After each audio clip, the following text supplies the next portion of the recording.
Assalamualaikum warahmatullahi wabarakatuh. Tampil Sri Kandi dari Sekolah Menengah Agama Parit Sulong Batu Pahat Johor. Nama saya Ladina Sofia binti Muhammad Syamsuddin dan saya berusia 14 tahun. Buku dan saya memang tidak dapat dipisahkan bagai irama dan lagu. Membaca buku telah menjadi hobi saya sejak kecil lagi dan saya sering mengunjungi pusat sumber Al-Maktabah di sekolah saya. Baiklah, mari kita teruskan agenda kita pada pagi ini dengan membicarakan tentang buku cerita yang saya gemari yang bertajuk Jack and the Beanstalk. Jack and the Beanstalk ini ditulis oleh Arthur Rackham pada tahun 1734. Ianya diterbit oleh Flora and Steel dan diterbitkan di England.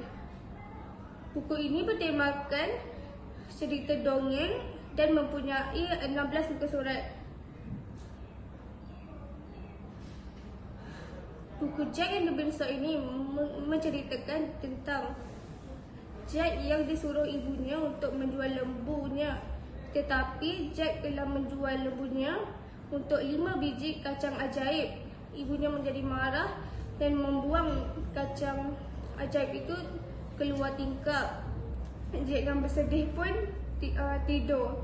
Namun dia terkejut pada esoknya melihat sebuah pokok kacang yang besar di luar rumahnya. Jack yang tertanya-tanya pun memanjat dan melihat sebuah kerajaan di atas langit. Jack pun masuk dan berjumpa dengan isteri gegasi. Jack pun meminta isteri gegasi sedikit makanan kerana dia berasa lapar. Isteri gegasi itu pun memberinya susu dan roti. Ketika Jack sedang makan, gegasi pun pulang. Jack yang takut pun bersembunyi.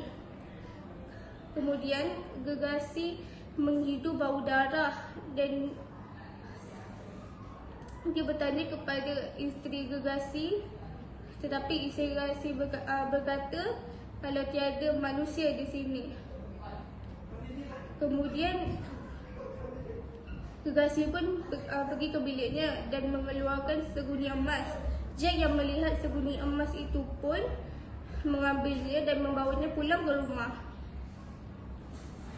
Jack memberikannya kepada ibunya dan mereka pun hidup baik seketika itu. Beberapa hari kemudian, Jack pun memanjat pokok kacang besar itu lagi dan berjumpa isteri gegasi itu lagi. Dia pun meminta makanan lagi kepada isteri gegasi dan sekali lagi isteri gegasi memberinya susu dan roti. Gegasi pun pulang ke rumah dan menghidu bau manusia. Tetapi isteri gegasi memberitahu kalau tiada manusia di sini. Kemudian gegasi pun mengeluarkan seekor ayam dan gegasi menyuruh ayam tersebut untuk bertelur. Ayam itu pun bertelur dan bertelurkan telur emas. Jack yang melihat itu pun mengambil telur emasnya pulang ke rumah.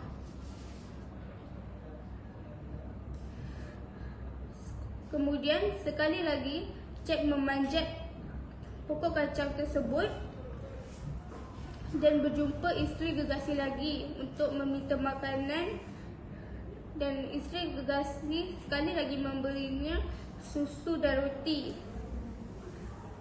Ketika dia sedang makan, gegasi pun pulang ke rumah dan menghidu bau darah. Isteri gegasi pun berkata kalau di sini tiada manusia. Kemudian gegasi pun masuk ke bilik dan mengeluarkan sebuah kecapi ajaib. Kemudian dia pun tidur. Jack yang melihat kecapi ajaib itu pun ingin mengambilnya.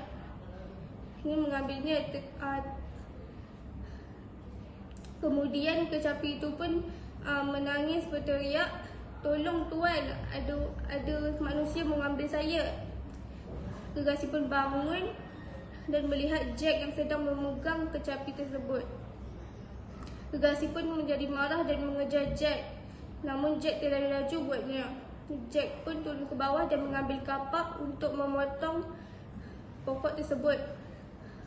Gergasi itu pun jatuh dan mati. Jack dan ibunya pun hidup bahagia selama-lamanya. Dari kisah Jack and the Beanstalk ini, kita dapat mempelajari kalau kita tidak patut menjadi tamak, kerana ianya akan merugikan diri sendiri.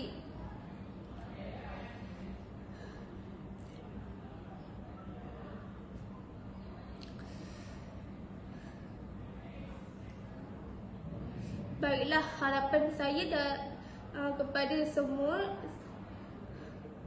kawan-kawan haruslah menanamkan minat membaca buku, kerana membaca buku merupakan jabatan ilmu.